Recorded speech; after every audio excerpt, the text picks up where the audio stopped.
Si tu vas présenter ton offrande sur l'autel et que là tu te souviennes que ton frère a quelque chose contre toi, laisse ton offrande là, devant l'autel, et va d'abord te réconcilier avec ton frère, puis viens présenter ton offrande. Matthieu 5, versets 23 et 24.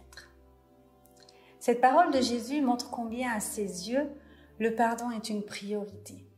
Apporter son offrande au temple est un acte religieux des plus importants pour un juif. Or, Jésus montre qu'aucun acte religieux n'est plus important que celui de la réconciliation entre deux êtres. Le pardon, s'il est à ce point sacré, n'est donc pas à prendre à la légère. Je crains pourtant qu'il arrive que dans une volonté de promptitude, le pardon soit bâclé.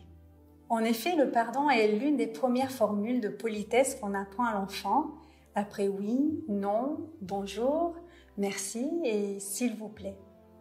Ainsi, comme par magie, le pardon devait mettre fin à nos disputes enfantines.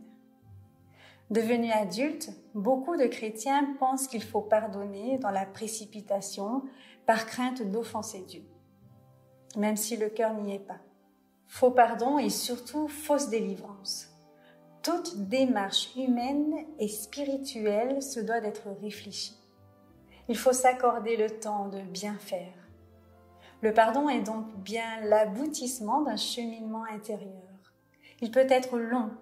Pour Ésaü et Jacob, que nous avons évoqués dans le texte précédent, il a fallu 20 ans. D'accord, ce temps aurait pu être écourté. Néanmoins, si le pardon est l'aboutissement d'un chemin, cela implique qu'il se déroule par étapes. Un cheminement bien balisé permet d'accéder à un vrai pardon. Jean Mombourquette a écrit un excellent ouvrage sur ce thème.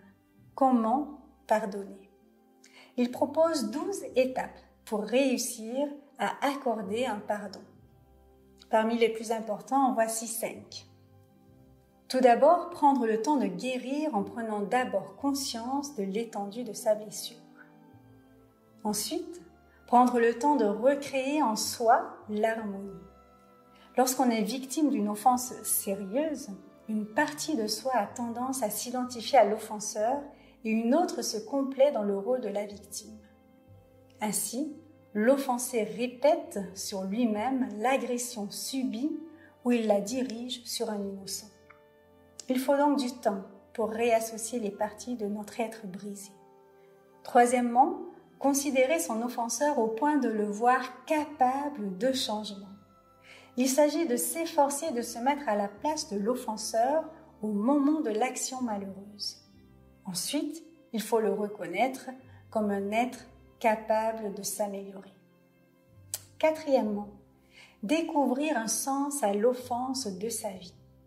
Il s'agit de trouver, même dans l'offense, une occasion de croissance, que ce soit sur le plan humain ou sur le plan spirituel.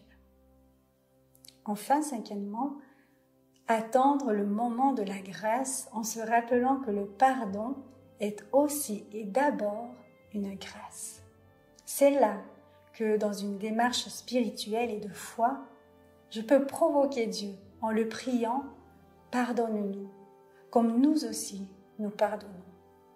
Cette invitation de Jésus dans le Notre Père ne cherche pas à montrer que le pardon de Dieu est conditionné par le nôtre. Il signifie que comme Dieu nous pardonne par effet de grâce, nous pouvons pardonner dans ce même état de grâce. Ainsi, le pardon renoue le lien avec la vie et il nous fait découvrir que nous avons besoin de la grâce de Dieu. Une pensée. Souvent nous disons trop tôt « je te pardonne » alors que nous avons seulement peur de la discussion qui menace. Eugène Dreuermann.